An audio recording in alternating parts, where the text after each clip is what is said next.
Welcome to Turning Tuesday. This week I am turning some acacia. I'm not entirely sure what type. I suspect it might be mulga. And yeah, it's going to be quite interesting. That's a little bit of a slugfest to begin with, and it's hard. Beautiful grain patterns, but that wood is hard. Thank you, Past Reese. Now, if you haven't seen my channel before, I am Reese. I am a Australian wood turner. I am a hobbyist. I'm not a professional. I do things a little bit cowboyish. You know, just send it. So, I haven't been professionally trained.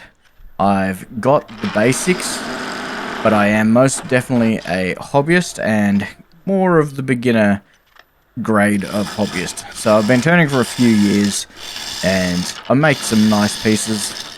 More often than not, they come out alright.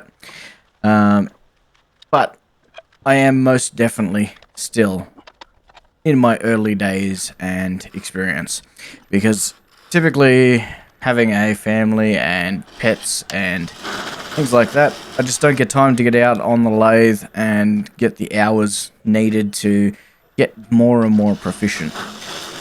So, as much as I do a weekly video, or try to do a weekly video, it's usually one of that only, or two during the week. I don't get that much time to do it. And it's fair, because trying to spend time with the wife is also a good thing. Now, this wood, as I mentioned while turning, this is exceptionally hard. So, I originally picked this piece up from the Woodcraft Guild. You can see those black lines in the bottom. They are a pith of some sort, and I'm going to get rid of most of them by the end, because something wasn't quite right with them. They're a little bit punky. And so, yeah, just don't know what that story was, and so I got rid of them. Now, this wood is very, very hard, and I am fighting it. I'm just letting the tool go with it, but it is a slogfest. It is slow to cut. Like, this video is sped up to 5 times speed, just so you get quite a little bit of an understanding of just how slow I am cutting.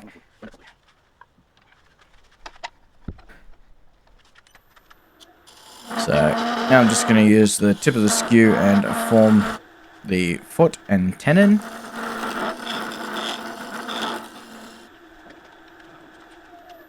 Now I'm seeing a little ridge there that I'm not liking, so I'm going to work on that a little bit. Using a square nose scraper, just coming around and trying to get some nice curvature to it. I was really struggling with the gouge on this because it's just so hard. You can hear the harmonics, and it's just strange. Now, I've got a nice little curvature there. I'm enjoying that, but I'm not sure what's going on with those piths. Because every time I stop, I look at those piths and I'm like, I'm not sure about that. And now I'm just going up to the rim and going to try and put a little bit of detail there. I've been enjoying having a little cove around the rim, one that your index finger can just fit in. And then I got a little catch and I went, no, I'm going to get rid of it. And then I started playing with some other random design choices. None of them really stuck.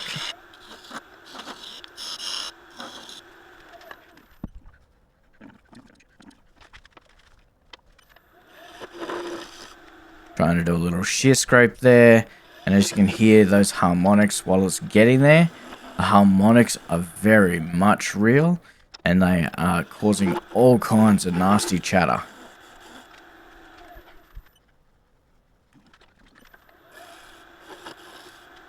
Doesn't look too bad on the video, but to the touch they were definitely noticeable.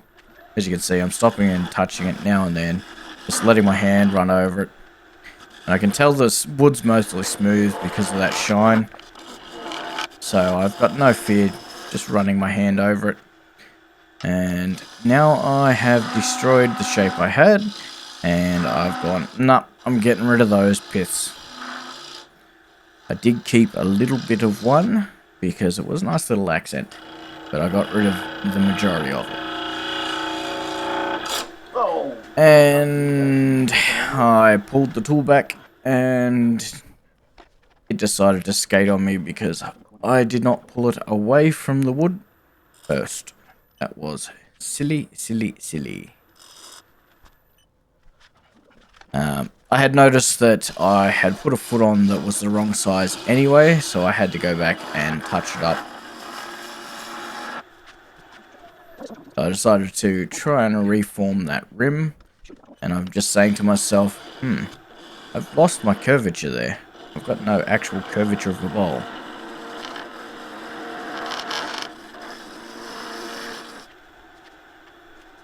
And that's looking a little bit better. So I got to this point, and I'm just going to give it a little touch up with the scraper. Just trying to refine that roundness, because I did want it to have a nice bulbous shape and not be too straight.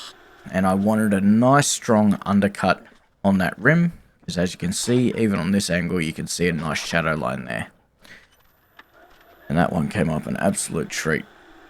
I'm going to use the heel of my skew and just put some detail around the foot and refine the tenon. And just there, I've gone, uh-oh, I think I made the foot the wrong size again.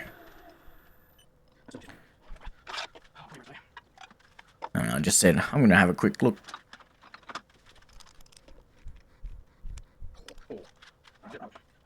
And you just heard me say, whoo, got it. Now I'm just going to clean up the little touch-ups I did and go into sanding. As you can see, I've got a nice round shape, proper bowl shape, not some steep-walled bowl of any kind of ugliness. It's got a really nice, smooth, uniform curve.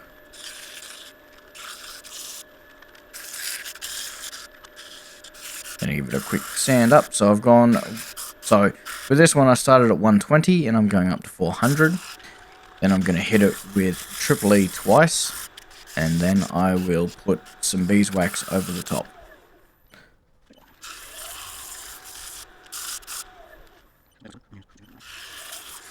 You'll see I'm spending quite a bit of time on that 120. I'm going both forwards and backwards, trying to figure out why I'm getting so much tear out.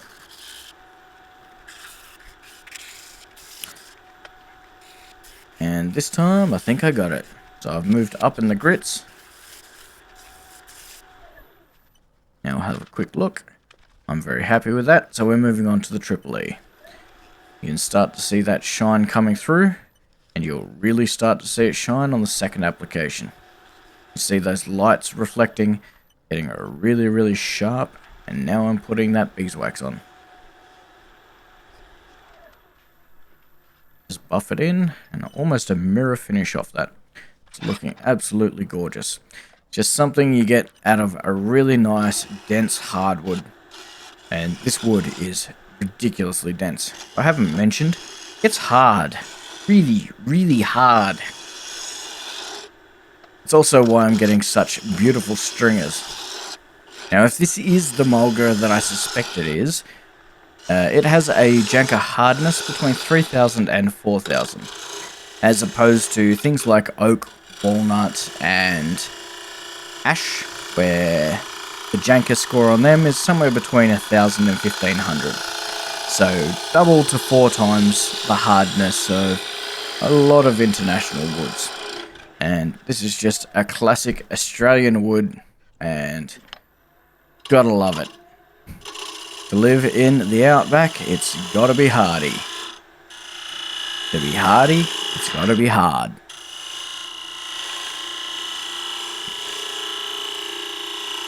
But there is one massive, massive benefit to the hardness, and that is it cuts very nicely. So, as much as you may need to sharpen 3 or 4 times, or sometimes more, you do get a very nice finish straight off the tools, and some beautiful curly things there. Anyway, so just notice that little knot inclusion there. That's quite pretty.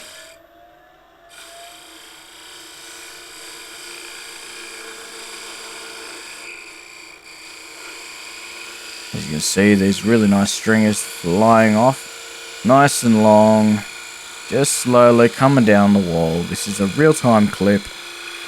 So it's just a nice, really slow cut.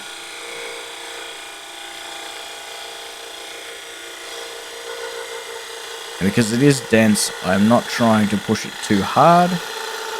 I'm just allowing the tool to do the work.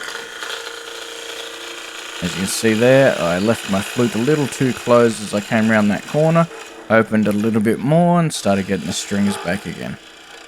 That was just poor tool presentation, nothing else.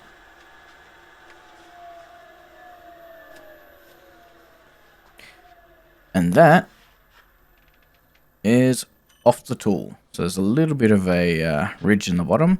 I wasn't liking how thick it was still at the base. So I've gone and pulled out my scrapers, and my 32mm may be a little too big. I've stepped down to my 1-inch French scraper, and that seems to be doing the job nicer. So I've done the bottom, now I'm just doing a shear scrape up the side there. You can't see because my arm's in the way, that's why I've gone to the overhead camera. And now I'm just blending those two together, trying to get a really nice finish. I'm happy with where that is, so I'm going to sand it up and give it the same treatment. So 100 through to 400, then I noticed there was some tear out in there that I was not getting. So I took it the whole way up, and then I had a close look, and I just wasn't happy with where it was.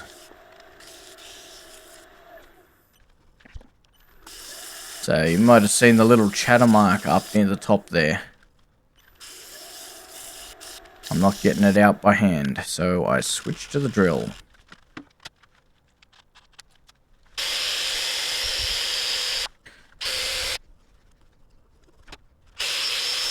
Switch to the drill, let the drill turn it. Then I turn the lathe on and try and get it under control. This is sanding with about 180 on the drill. And I get rid of those chatter marks and I'll go back and retouch it by hand. And because it is fairly good already, I'm just doing a really quick run through 120 through to 400 again, and then straight into the Triple E.